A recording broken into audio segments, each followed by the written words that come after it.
کارتینا تو چت خوازی ته الله خدای و درید چاوی مراد کی ته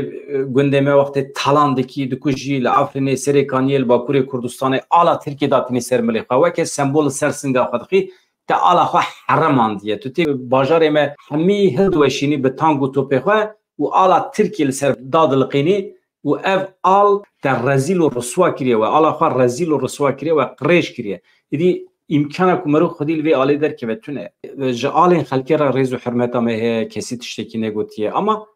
یا ریز و حرمت همه تونه انسان به حرمتن هوانو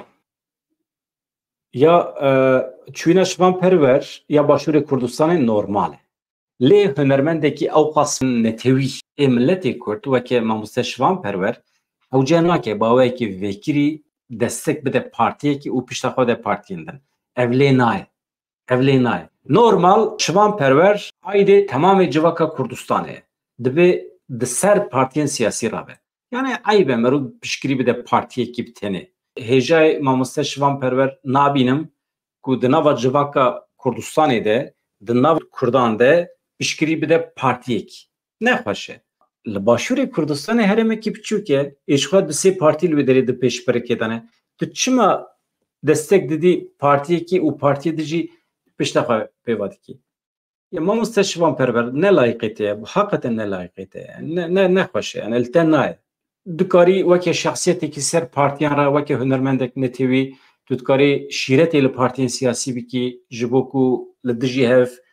pır ne kevin mücadele ki dijber şerre çektari çenebe dijberiye ki mezin çenebe yani vaki muruveki akil tevbigeri baştıra yani az olsa doy kanaat edeme yani meruv icap nake taraf bigire de nava partiyen Kurdistan'da 1500 caran mamuste şivan perver de stranê xwe de gotiye mirov ne muhafazekar modernîst e pêşketinê ra vekiriye jiyanekê nûjen dixwaze ji bo civaka Kurd nekev neperest e divê manî de dibêjim îja dibe li gorî vê felsefa xwe eger tevgere baştir e tabî dîsa jî ew zane şivan perver set salan carê tê nava civakan hunermendek taybet e weke Şakiro mirovên weke Şakiro weke şivan perver vana mirovên ser partiyan re ser fikrên siyasî dane vana pir kêm têne nava civakan vana diyarî ne ji bo civakan li Bakurê Kurdistanê dema ku tekoşîna tevgera rizgariyê derket di salên heştê de şivan perver jî tam tesadüf duan deman derket û paralel derketin piştgirî dan hebûdû tevgera azadiyê şivan perver xwedî kir şivan perver jî bi stranê xwe tevgera azadiyê xwedî kir bilind bû ê qezenç kir milletê Kurd bû ê şiyar bû milletê Kurd bû milletê Kurd bi xêra her du aliyan ew denge çêbû zana bû xwedî li doza xwe derket yani ev aliyên şivan perver nayên ji bîr kirin tabî ama pozisyona xwe zanibe rewşa xwe zanibe baştir e ez pir bi kêfxweşî dixwazim şivan perver rojekî vê derê bikim bîvan dostê min e ez jî hez jî dikim diyariyeke îlahiyê hatiye nava civaka Kurd ez wisa dibêjim yani weke Şakiro jî wisa dibînim wî jî wisa dibînim tabii Şakiro derbas bû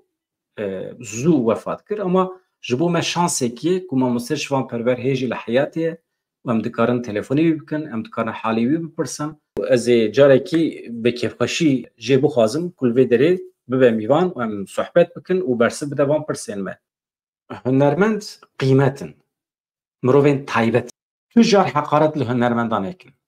ji hunermendê xwe hez kin ê ku civakê dike civak bi qasdê siyasetê hunermend örf û adetên vî milletê kevneşopiya vî milletê civakê li ser piyan digire hem tarîxin mirovên biqîmetin û mirov xwedî li hunermendê xwe derkeve mirov wan rencîde neke baş e ama hunermend jî divê pozisyona xwe zanibin giraniya xwe zanibin ew jî xweş e yani xweş e